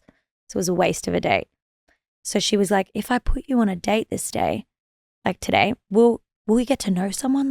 are you open to getting to know other people? And I was like, no, like I've told you so many times, I'm like so happy with the way things are going with me and Dom. Like, I don't want to. And it was like, to be honest, I think you're unhappy. And I put it on her and she like panicked. She was like, no, I'm so happy. I was like, to be honest, I think you've been ignoring me because you actually regret the fact that you let Dom go. I still, and I stand by this, I think she felt like she made a mistake there. I think she actually had some feelings for Dom, and I'll explain that more in detail after, but I put it on her and I questioned her about it, and she's like, no, like, I'm so happy with Damien. Like, I know she had feelings for Dom, and I know because she was asking to be... I didn't get the impression talking to her that she was excited now, about dating Damien.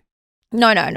Like at all. She did that because they've had relationships outside the show that looks really good for like TV purposes. I think she strung him along and she treated him so badly. I was the one person that was there for him mentally and he went through it. Like, it's not my place to speak on his state, but we are such close friends and he loves me. Yeah, we have probably the closest relationship out of everyone apart from me and Izzy, me and Damien. The way I supported him on that show, he has such a high state. He's one of the only people from the show that has like, there's a few, but he's one of the main ones that has reached out and continuously checked on me with everything going on because he knows the kind of person I am and he has such a great respect for me. And I love him for that. He sees me for who I am. I was his emotional support in that environment. I was the one giving him advice and telling him how much he deserved and that it was better than what he was being treated and that she was just doing it for TV and she didn't see anything potential between them. And he was so blinded by the hope that there was something there. And it's so horrible because she knew there wasn't. And you see that then. And when he ended up telling me he liked me, Damien, he told me he was interested at the pool. They cut all this out. He was making me pancakes and he was telling me that he actually had feelings for me because I was being there for him. All these guys are just like swapping words of affirmation between you and Francesca. Every guy on that show had a point where they'd made a move on me and they don't show any of it. They just show... And Francesca, it sounds like. Yeah. They show all of that with her, but they show like one relationship with me and it's like strange how much they cut out, but... That's just how those shows work. But Damien told me he had feelings for me and he told Francesca, and this is when like I think Francesca's made it a personal vendetta to like ruin him. She was so annoyed that the one person she'd brought into the house had told me he liked me, and she was like, I'm not going to be embarrassed by the one girl that I can't stand in this environment. Like, this is not happening. So she was planning things. She was reshooting scenes with Dom with production.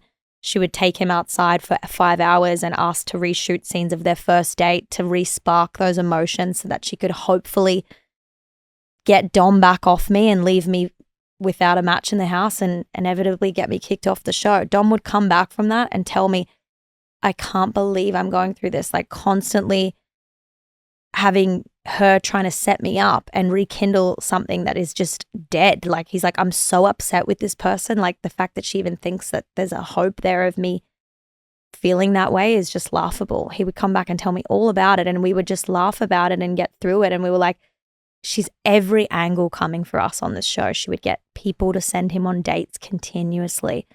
It was just like her personal vendetta to break me and Dom up and get me off the show because she just could not stand me. And it's sad because I felt so bullied on that show. I felt so alone. And she had Carousel, who I actually really liked. She had Carousel carry out so much of her stuff for her that so she could save face. And Carousel was just being a friend to Francesca, so she would come against me. And it was like, I had nothing against Carousel and I think she's a really nice person, but it's like, she actually sat down and had a conversation with me and apologized to me saying she felt like she was bullying me, Carousel, because of the things that she was put up to do by Francesca. She sat and she was open with me and she said, I'm so sorry for what I've put you through, seeing you break down the other night over something that I caused. I'm being a bully. It's like high school, I'm being a bully. And no one knows any of that. Like, it's so hard what I went through in that house with that experience. Like, I don't ever want to go on a reality TV show again. Like, I just felt like so alone. I would never want to be in that environment again. Like, and I didn't plan on speaking about any of this, but it's so hard to see, like, the narrative after is that I'm this horrible person and no one knows even 10% of the story. Like, I was the only person in there supporting, loving, caring, and kind to everyone. Even though they were coming at me continuously, I was still nice. I just put it aside and I kept doing my thing and let it not bother me as much as I could.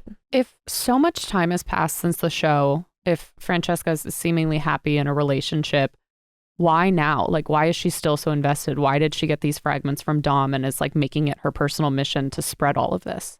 I think obviously the fact that Francesca did not like me, was not fond of me on that show, coming out of that experience and ending up going on a podcast with her ex and getting along so well with him and ending up forming a relationship, I think that just drove the hatred she had for me so much further. And I know how it looks bad, but me and Harry have so much in common. We're both from the same place in Australia. We've both been on the same dating reality TV show. We have the same sense of humor. We clicked that day. We didn't know there was anything there that moment. Now looking back, I'm like, it makes so much sense. We literally are the same person. And what we grew was so amazing. I think after the show, that drove a lot of her anger. I think she should be happy. She should be in a place that she's like past all this stuff. Her and Harry haven't been together in like 3 years. And I think she's in a relationship and she's been happy and she's saying how happy she is. Like, I don't know why it's such a drive for her to see me so like down, and also commenting on not even just mine and Dom's relationship, but mine and Harry's relationship as well, when she knows nothing about that. She's never even been a topic of conversation for me and Harry. She knows nothing about our relationship. To be so heavily involved on all these platforms and have so much to say about stuff she knows nothing about, it's actually kind of scary. It's really weird. I'm like, I don't understand why a woman in your position who's happy is that bothered about anything I do. Move on. It's been over a year. Like, leave me alone. Leave me alone. I don't get it. I'm curious because I think in what Francesca has like kind of communicated over the past few days, it seems like a lot of her perspective is, I went on this show, I knew I was going to be a villain, I played that part kind of in service of the success of this show, and now that the edit has come out, I feel like I was done dirty. Like, how do you kind of respond to that viewpoint? So I know that's how she feels because I actually got told through a friend that there was a phone call of her venting about how angry she is that villain thing has become a villain. And I think she thought because she was trying to make the show so interesting that she would get a better edit. And in my opinion, I see nothing wrong with that edit because what I experienced on that show was not even half of that. Like, I think she should be happy with it, to be honest. And I think it was unrealistic for her to be a likable villain with the amount of drama she was involving herself in and the amount she was doing, to be the one on the camera the most and to mess with real people's emotions that she didn't have any care for. So I just think, I don't know. It's mind blowing to me that she's like done that, and I still keeps going and still trying to save face and still push the blame on other people. And it's like, just own up to what you did. You wanted to go on there. You wanted to be a villain. You did it. Be happy with it. You did a great job. And they paid you more than everyone to do that. So they paid her. How did you find out about that? She told us after the show. Like significantly more? Yeah. She told us at a dinner we all had after the show. Well, how about we take a little break? We do some texting office hours. We hear some other people's problems. And then we'll come back and then we'll wrap things up. And I'd like to talk a little bit about the conversation with you and Dom about the money and the prize money and whatever drama around that. We'll clear anything up around that. To. And then we'll send you on your way. Yay. All right. Texting office hours. Let's go. How's it going? Hi, my name is Samantha. I'm 28 years old and I broke up with my friends in the group chat and I miss them. Okay. So you broke up with your friends and now you... Yeah. Over text. Over text. And now Dramatic. I'm regretting I guess I'm second guessing whether it was the right decision. Okay. Well, let's figure this out together. Tell us the story about what was the situation that caused you to break up with your friends. So they were actually my coworkers I met at a previous job. I don't work there anymore. It's 3 of them. 2 of them were a couple, and they basically asked me if I wanted to live with them. and because they wanted to move to the city. And I was really excited. I've always like loved living with my friends. It's like one of my funnest experience. And I agreed, but there was like a bit, I think everyone had like different needs to try to make it work. I have 2 dogs. They have an indoor cat that can't go out. And I basically explained to them that because I work 2 jobs and I'm not always home, I really needed a place that had like a backyard for them to have like a doggy door for them to kind of go in and out, because I don't really have like any help, with them. And they were like, that's fine. We'll totally find something that works for all of us. And then our third friend joined in the house hunting, and we all agreed that we, wanted to live together. And basically what went wrong was, I think, it's hard to say what went wrong, but basically I think, I guess I didn't really find that the places that we were looking at worked for me for like different reasons, mainly because of the dog situation. Like houses in San Francisco are so funky. Like they might all be like 3 bedrooms with the backyard, but they're also funky. And once you get there, you're like, oh, it's like a maze to get to the backyard. Like this doesn't work, or it's not, all these things. So we kept looking at places, and then I would just like be honest and felt like I could share my opinion because I was going to live here. And, these were my friends, and saying like, this doesn't work, mainly because of the backyard thing. And they just like loved every single place. I think like they were really excited to live in the city, and like I lived here for like so long and I was still excited, but I just wasn't willing to sacrifice certain things. Like, I wanted to be able to find parking. I wanted to have like certain things. And they were just like, yeah, as long as we get to have the city experience, we're down. Sure. So I think we were just like on a different page kind of to start. But basically what it came down to with the first house we went to go look at, I got there late. I saw the place and I said, you know what, this doesn't work because the backyard is on the 2nd floor, whatever. And so we kept seeing all these places. None of them worked out. We found one that met everybody's needs, but it was $50 over their budget. And so I agreed to pay more because it literally solved all the problems that we all had. We applied for it and they basically turned it down and said that they didn't want to. And so the friends turned down the place that you liked. And that you'd all applied for together. Yeah, they were like, there's no way they're going to give it to us. But it literally solved all our problems. It was like 3 times the size. Location was great. The backyard was accessible through 1 room. So that would have been it was like everything we needed.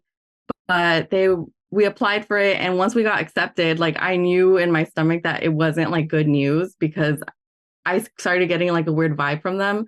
And so when I texted them and said, hey, they gave us a place, they were like, actually, like, it's not what we want. It's just, and I agreed to pay more so that it could be within like their budget. They're like, well, we like this other place that's not $50 over a budget, but it was missing a bunch of things. And so I was just objectively being like, look, I think this like logically works more for us, and like trying to make a case for it. But I wasn't trying to be pushy or like saying like, we have to do it this way. I was open to applying for like places that like they liked, but it just kind of wasn't working. We were like, how are we going to make it work with the cat that can't go inside, all these things. So at a certain point, they were like, we think we have to start looking on our own, because they needed to move out of their apartment. So they kind of kicked you out from the living situation. Yeah. They're like, you're too high maintenance.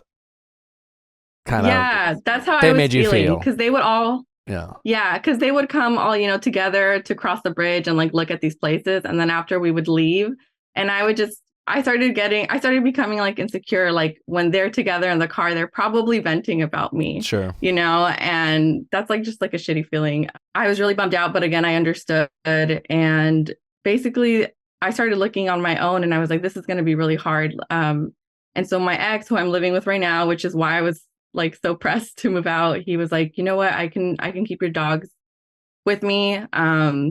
He's like the only person I would ever like leave them with. And we live like close by. He's like, you can have them over whenever you want. But I know living with your friends and like having this experience is like really important to you. Because I was starting to feel like kind of like lost. Like, what am I even doing living in San Francisco? Things like that. So he was willing to help me out. And I was super excited. I was like, this has solved all of my problems, right? Like I reached out to them. I was like, to tell them the good news. And then I just didn't get the response that I thought I was going to get. They were actually kind of upset with me. And they were like, well, why didn't you tell us sooner? We could have found a different place. And I kind of felt like they were holding it against me. And I don't know. I was upset because I think, you know, it was like obvious why I wouldn't want to give up my dogs like right away. And it wasn't even something that I asked my ex to do. Like that's something that he had offered. Sure. And it's just like such a big thing I didn't want to put on him. Like I have 2 dogs, you know? So I felt like they were kind of holding it against me. And they told me that they had gone ahead and applied for that very first home that we went to go look at that I didn't like because of the backyard. So they told me that they'd gone ahead, applied, and were offered it. But they still wanted me to live with them. So if I was interested, I could move in with them there. And I was like, they told me like, we want to live with you. So if you want it. So another thing too is that the couple wanted their own rooms, but we were looking at like 4 bedrooms and 3 bedrooms, but that place was a 3-bedroom. So they were going to share. So they said, we're willing to not share as long as you can live with us. Are you interested? And I said, I'm down. Just let me just like sleep on it. It's like a big decision, but I'll tell you in the morning. The next day they asked me like where my head was at. And I said, yes, I'm so down to move in. But I feel like I wasn't there for any of like the decision-making stuff, like how they were going to split rent or the room. So I was just like, can you guys like update me? Like I wanted to feel included. And the second I said that, they were like, actually, we want our own rooms and we feel bad about it. But basically like you can't live with us. And that's kind of where the text messages start, right? You send us some text messages. Yes. So yeah, maybe that's where they start. Let's do a reading of the text. Reading, yeah. I'm just really frustrated that y'all offered one of the rooms last night and in less than 24 hours retracted it. I wish y'all hadn't said anything if you weren't sure. That's mainly where I feel really disappointed in how it turned out. This all seems reasonable. I don't want this to affect our friendship either. I've been thinking about it and I think I need time to process and don't feel like the timing of this trip works for him anymore. What trip? We had a trip like at the end of the month, Gotcha. which kind of like shortened our searching time. Yeah. I'm sorry to bail last minute. I just think I need to figure out my own housing plans and probably shouldn't go on vacation for a week. Hey, just wanted to say that I'm sorry about all of this. To be honest, I thought things would work out okay, but it kept getting more difficult and we kept seeing so many places but kept getting the sense that you had the last approval of them. Maybe we shouldn't have liked places too quickly, but we did. And then to hear that you didn't really like them made us feel like we weren't going to find anything, or at least anything within our budget. So we really started panicking. I at least felt defeated towards the end, and it seemed more realistic to start focusing on my own individual needs too. From the beginning, I think we really liked the pink house and hurt to hear you dismissed it so quickly after arriving late to the showing. And not to point fingers either, but I think it's helpful to explain part of where our frustration was coming from. I know we could have handled things a lot better too, so I understand your frustration as well. I hope we can continue our friendship, but also understand that it will probably take time for everyone. The timing of the Oregon trip, is that how you say that? Oregon? Yeah. Trip, I'm too Australian, sorry, isn't ideal either. I understand if you want to take that time and hope we can all be in a more comfortable space later on. The rest is in Spanish, I think. No, that's fine. It basically says no one's died, we'll move on. Okay. Okay.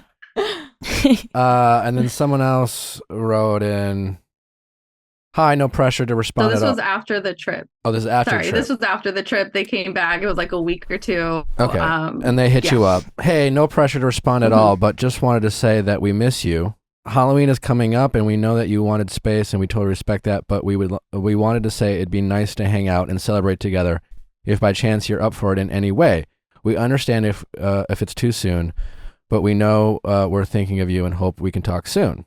And then you wrote, hey, hope your trip went well and thanks for the congratulations. I do appreciate you reaching out and then processing all this. To be honest, I just don't think I see myself investing in this friendship anymore. No hard feelings on my end. I still care about y'all and wish you the best. Did they respond to that? Exclamation point. No. There was no and response. That's what really hurt. They did not respond. I mean, you did kind of dump them after, you wanted them to beg for you not to break up with them. Sure, a little bit. I think you wanted them to justify But- more like their actions as well. And acknowledge that it hurt your feelings a little bit more than they did in the first How long place. ago was this? This was around like October, so 3-4 months ago. Have you had any contact with More. them whatsoever? No contact? No.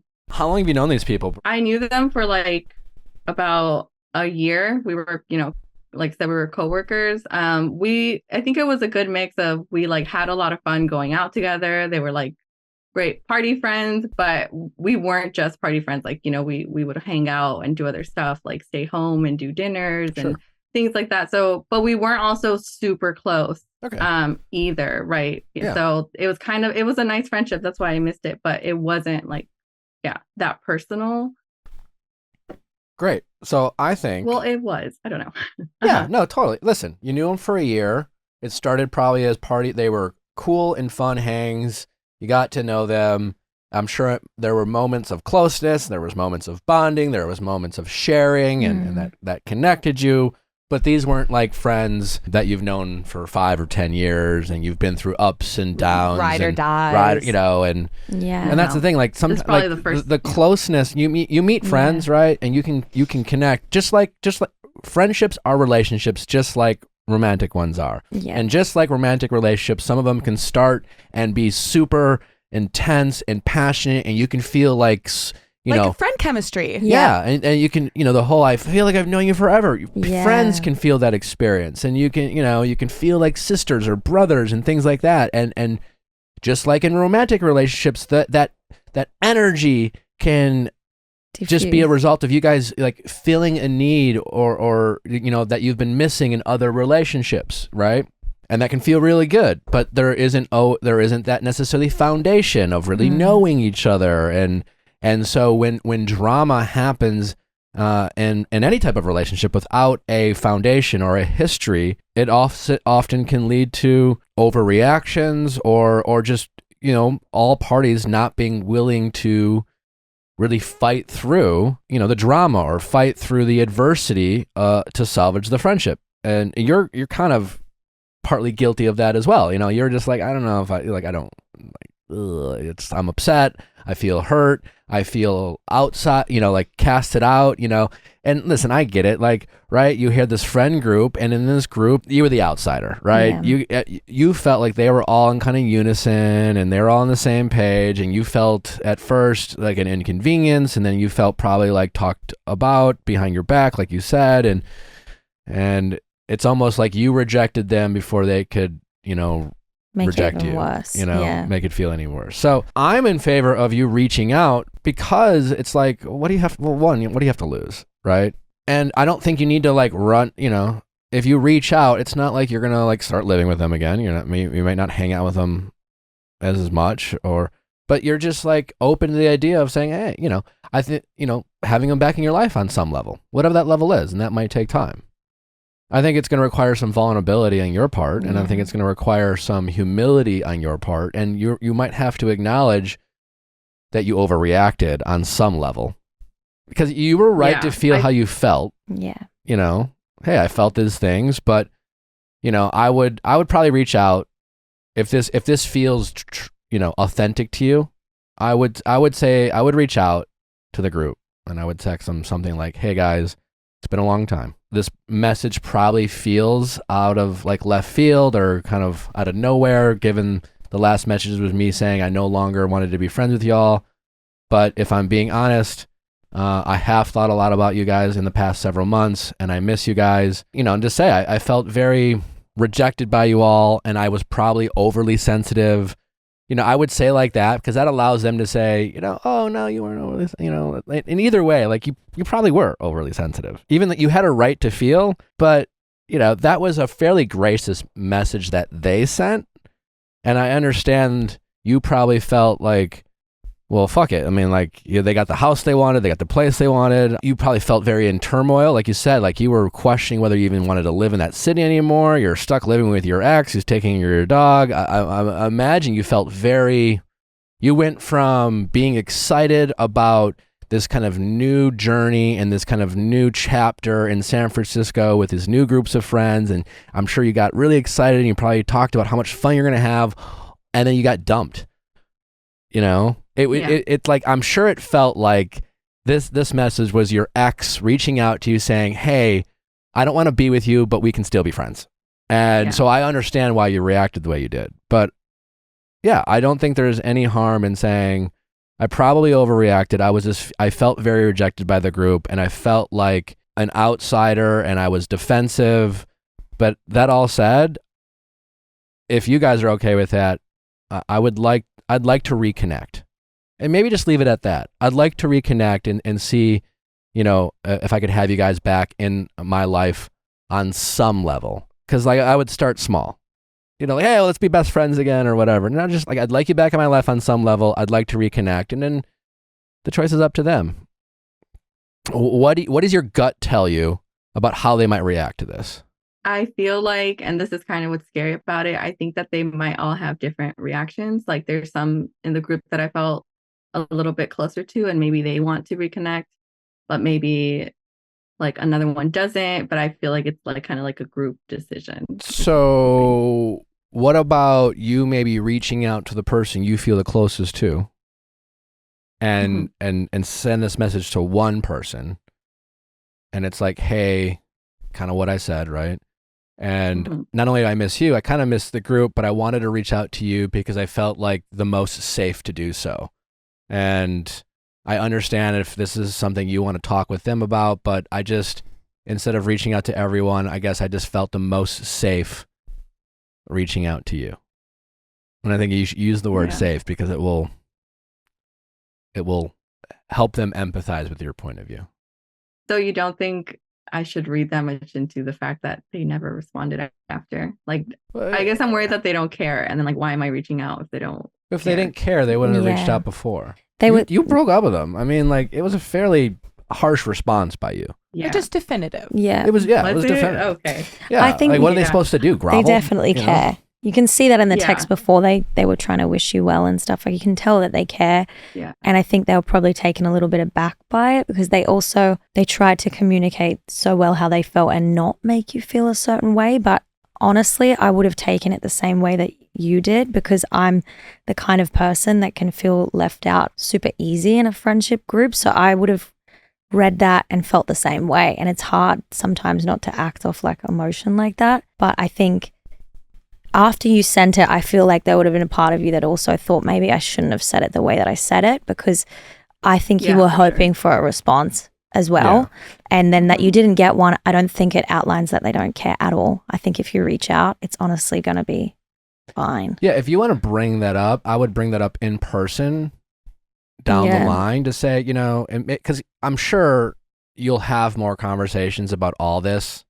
Like if you text them, and they respond in kind, and you guys, even if you just met up with one of them for coffee, you might kind of get into a little bit more detail and say, well, we sent this message and you just like said, fuck you, basically.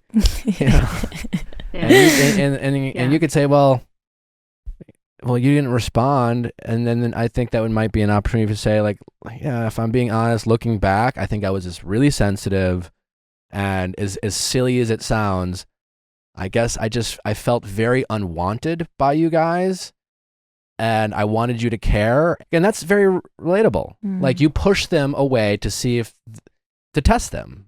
You felt very rejected by the group. And so you were like, no, I don't want you. And deep down, what you really wanted was for them to fight for you. Yeah. You really wanted them to like, I think so too. Kind of beg and apologize and really let you know how important you were to the group and how valuable you were to them. And they didn't do any of that. And that hurt your feelings. While justified, that probably wasn't realistic given the whole situation. Like you had the right to feel the way you did, but this is one of those kind of messy, roommate situations. I mean, being roommates with friends has ruined a lot of friendships. It's ruined mine for sure. Like it's ruined many of mine. Like it's hard. You don't talk about it. Yeah, roommates can be great roommates and not friends, and friends can be great friends and not good roommates. Exactly. Like they're not always. It's not universal. There's boundaries that you just cross by overlapping those relationships. It's like, you're a real cool hang, but like. And then it's like you have to talk about money, you have to talk about responsibilities and cleaning, and it's just like sharing of like all the maintenance and it's too much. It makes the friendship stressful. It had started feeling, I think, different just in trying to make it happen because all these conversations were coming up, right? And it's funny that you say it now, like how they were really gracious and kind with their messages, and hearing y'all read it, I can hear it, but at the moment, You I didn't felt like see it, one of their yeah. last messages was petty, like saying I Sure. was late, and I was like, Yeah. "How dare you?" Well, again, You know, we read text messages and our feelings. Yeah. So you were feeling a certain Yeah. way, and how you read that message Yeah. was, you know, It was also like you were feeling left out. Yeah. So no matter what they're saying, a message that's coming from like us, we, versus like you as an individual is going to Yeah. like kind of heighten that dynamic that you're already like feeling hurt by. That's so true, because I would have felt like Yeah. that hearing that message as well. It's not easy to do because you're being vulnerable again, but I think it's the best way, because I don't think it's going to be a case of them reaching out. And, you know, I could be wrong, but I don't think it's going to be a case of them coming back with anger. I think they're going to appreciate the vulnerability, because I feel like they will feel like they tried to accommodate for your feelings and then it didn't meet that, and they're probably upset about that. So to hear that you're open to rekindling a relationship or just reaching out and trying to smooth things over, I think it'll be a relief for all of you. I feel like from the amount that they tried to explain their actions, they obviously care. Like, you can see that. And I think they'll miss you, and I think it'll be okay. But it's also, it may not be. I'm not psychic, but it's okay to be vulnerable, and it's okay if they don't reply.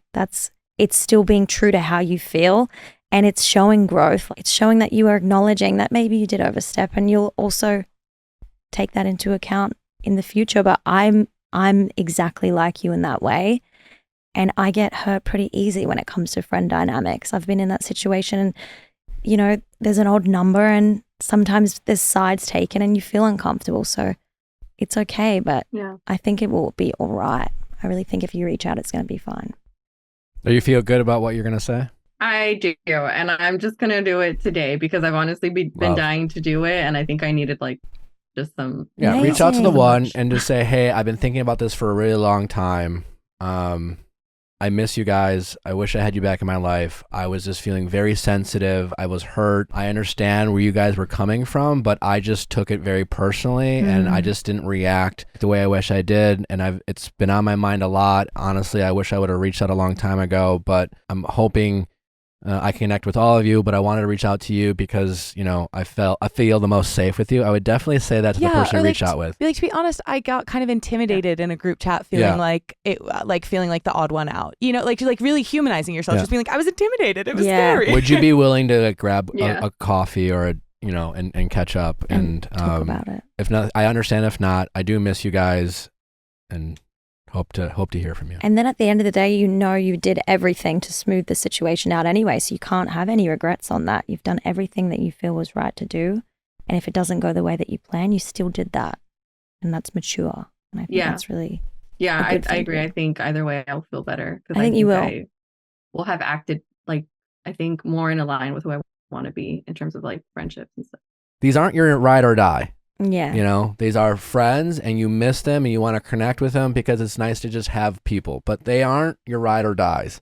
Yeah. So, Okay. and it's okay to acknowledge that to yourself. You don't need to bring that up to them, but you know, while you're friends with them, you know, it's good to know what type of friends you can really trust and what kind of friends you're just like, yeah, we're friends. That's what hurt. Like, I thought they were like Ride my or new die. ride or die friends. Sure, because but I you only felt knew them for like a the way year, about and them. to really know that you need Right. you need to build some history. It's like dating someone for 6 months and being like, I thought I was never gonna hurt your feelings, and it's just like, it turns out I'm an asshole. How is it works out the world? Like, my two best friends in the world from college, like, we had really bad housing drama junior year where like I was the one who got kind of fucked over, and it sucked. And so it's like, I just want to validate that it was a really hard experience and you were picking up on real things, but it's also like, you can bring them back in. And like George was saying, like, it's just good to send a message and feel proud of yourself for like behaving in a way that's like pushing yourself.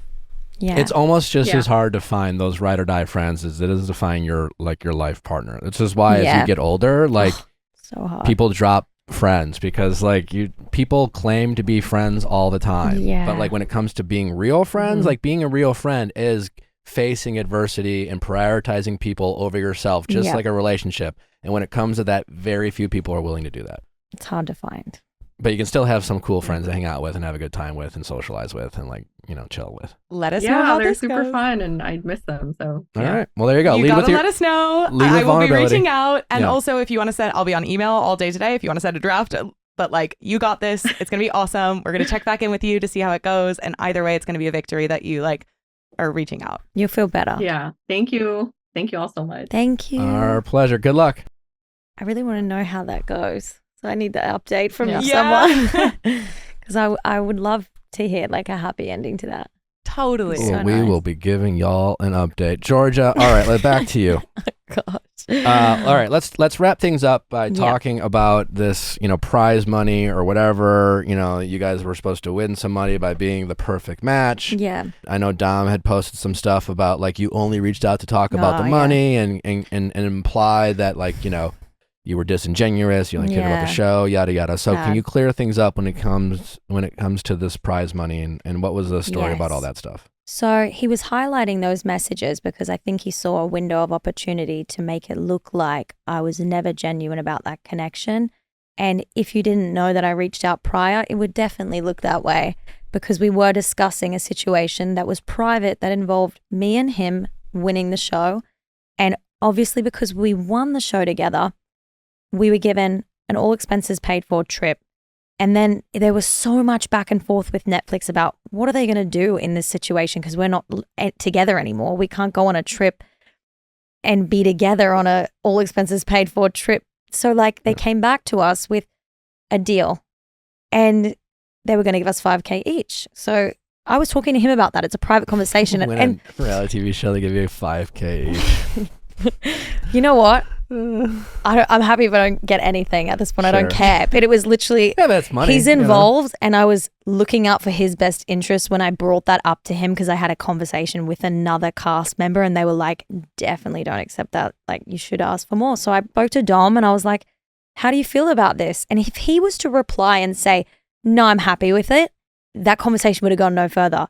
He did reply and he said, I'm happy to ask for more. I'm happy to go with that. So the fact that he cropped his replies out and made it look like I only reached out because I was concerned about the money, when I'd reached out in September to wish him well for his show and sent a lovely heartfelt message. It's on my phone. It's in our messages. I can read it. But he ignored that completely and chose to focus on something that was a private matter between me and him that it had to be addressed. I was getting calls every day from Netflix about, what are we going to do? Like, are you going to accept this? Can I send this here? Can I do that there? And he was involved. It required me speaking to him. Like, if I was to accept it, but he was not happy with it, I would have been like, oh, okay, that's annoying. Like, we should have spoken about it. So I was doing the mature thing, reaching out and having a conversation about the aftermath of this situation. And it was that. If he was to turn around and say, I don't want any more money, I would have been fine. No worries at all. I'm happy with that. I just wanted to see your stand on things. And his stand was to see if we could actually achieve the luxury, all expenses paid for trip for a week that we'd wanted. That includes first class flights, that's like 5-star accommodation. We want to get what they've said. It's like we won that and he wanted to. So I'm a little bit disappointed that he used that against me, but I also did lash out and he was in a place of defense. And I think he posted that to prove a point that I'm this, disingenuous person that he genuinely knows I'm not, and I think he would feel really bad about it. I know those conversations were a two-way street, and he was in agreement. So it's a little bit strange. I did post the whole thing after, but I took it down because I was like, I even posted it. I said, post the whole thing. Like, I'm annoyed that he cropped his reply out where he's literally on board with what I was saying.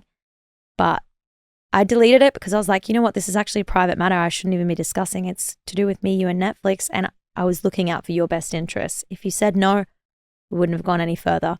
And I did reach out prior and he did ignore that. He didn't reply. Now I know why. Like, he probably didn't want to talk to me. He was probably sad and not over a lot of things. And he didn't reply on purpose. So you saw the message. You know it was there. I did try. Don't say I didn't because I've got the proof and I posted that the day that he said that. So and people just, have a right not to want to date you. Thank you. Like, not everything works outside a bubble like that when everything's taken care of. And you know what's crazy? Everyone else on that show didn't work and we don't, and it's not okay. It's like, oh, whoa, like there's so much going on, so much back and forth. Shane and Chloe didn't work out. Joey and Carousel got engaged. They're not together. They got engaged on the show. That's a little bit more serious than let's see how things go after. You know what I mean? But no one cares about that. They're just so focused on the perfect match not being so perfect, and it's not. I'm sorry to burst everyone's bubble. Yeah, I mean, Dom seems like a swell guy, but he seems, despite his lack of not knowing that Alaska is just a state, but he seems like a rather sharp person who's aware of his brand. Yeah, I think so. I think it's very much come from a place of positivity, and you know, I want to be the non-biased, the one that's just like unbothered. But what I'm frustrated is there's more behind the scenes. And with taking no stand, he actually took a stand on things that were being said that he could have put clarification on, that he knows that are true. He took a stand, and he posted cryptic shit about how like there's tea and call people clout chasers. But I wasn't even speaking out at that point, so it's interesting who was talking about. But it's like, you took a stance when you took no stance, but you let the one person that hated me and you on the show spread the narrative, and you said nothing about it. That is taking a stand. Were you unbothered? Absolutely not. You were so bothered. And it hurts that he's kind of getting away with that narrative. And it's like, I can see how he's very good at doing that. It's very much like, I'm going to dance and I'm going to sing and I'm going to not react, but I'm going to tell this person to say something and I'm going to enjoy it from afar. And it works. It's working. But there's more to the story. And you know what? I wish him well. I really do. From the bottom of my heart, I think, given everything I've said today, he's a great guy. We just were not compatible. We were not the perfect match, and that is okay. It's okay. He's going to find someone that understands when he shuts down to give him more attention and things like that.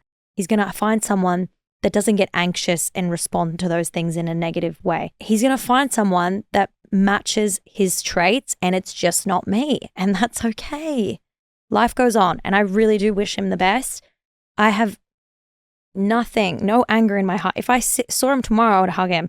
My phone's open anytime. If he wants to call me, he's got my number. If he wants to any more clarification on anything that was not discussed today, he can do that. I'm never going to treat him unkindly. I never have. And I won't, except for the lashing out. Shouldn't have done that. And I'm sorry. I'll take accountability for that. I shouldn't have lashed out. I was in a place of anger. But I have nothing but love to give for Dom in this moment going forward. And I've always tried to do that. He has my number. If he needs anything else, he can call me. And I really mean that. I will never not respond. And I've tried to reach out. And I should have tried harder, maybe. Maybe that's what he wanted. Maybe he wanted me to reach out more. I thought when I got no response, he didn't want to speak to me. And that's where I left it. And if I knew he saw that video and it hurt his feelings, of course I would have addressed it earlier. And I would have told him then and there, that is not true. That is not the events that happened that day. You know I was home with you that night. We were in Newport Beach. It takes like an hour and a half to Uber back there. And I got home at a pretty reasonable time considering I also went to dinner that night with my management. I got home before him. He was out to dinner with his friends. That's a part that actually really pissed me off, is Francesca saying he was sitting in a hotel room crying, like upset that I wasn't there and I was at a podcast. He was out with his friends. He was fine. We'd spoken about the day. It's not the narrative that she's portraying. There's more to the story. And I have no anger for anyone. I'm going to never speak about mine and Dom's situation again if I can. If anything else needs to be addressed, I'll obviously have to, but I would rather just leave it here and just move on with my life. I'm happy. I'm in a really happy relationship with Harry and I love him so much. And I think that's probably the last thing everyone's going to want to hear right now, but I'm happy and I shouldn't have to hide my happiness because of what's happened. It's not a part of my life anymore. It was a year ago. And I've moved on, and I wish everyone would do the same. Well, we thank you for coming on and sharing your story. And I hear you. Thank you. Yeah. Thank you so much. Thanks for listening, guys. We want to thank Georgia again for being so vulnerable and sharing everything that she shared today. We have a big night. We have Better Date Than Never tonight at 9 p.m. Eastern, so be sure to tune into that. It's live. It's fun. What the fuck are we talking about? Breakups, endings, splitting things off. There we go. It's going to get wild. It's wild. Very relevant. The live chat on the show is it's hysterical. You guys need to tune in. It is the most empathetic and rowdy, the combination of those two things, chat I've ever witnessed. Where can I join that? Just go to AMP. Okay. Download AMP, AMP. That sounds fun. Georgia's going to join. I'm going to come. Special guest. I'm there. If you can't make it live, don't worry. not the end of the world, because tomorrow it's the launch of Viall Files Plus. That's right. If you haven't signed up yet, you need to just go to viallfiles.com. There's a tab. It's right on the homepage. You get a 7-day free trial. You get all the episodes of Better Date Than Never that we have ever dropped, and they'll continue to drop if you can't listen to them live. We'll be breaking down more of the perfect match. There'll be a pop culture roundup, all the things that we don't get to talk about on Going Deeper or our recaps. Also, we'll be getting the Vanderpump of it all and talking about those episodes on an episode behind Viall Files Plus as well. All the old episodes I did from all the ladies from my season on my Patreon are also going to be on there as well. Plus, for all the people who love the updates, as we now, do we hear from the roommates? Well, we're going to get more and more updates behind Viall Files Plus. We're still doing one per month on Viall Files Classic. Because we're not taking anything away. We're only away. adding options. We're not taking anything away. It's $6.99 a month. That's super. It's a cup of coffee. It's a 7-day free trial. So just check it out. You won't regret it. You're going to love it. You can sign up now, and tonight at midnight, this is where all the content for Viall Files Plus will be live. So for all the people who have already signed up, get ready. If you haven't, don't miss out. Check it out. Check it out. Do it. Thanks for listening, guys. Georgia, thanks again. You were great. Thank you so much. Guys. Bye. Bye.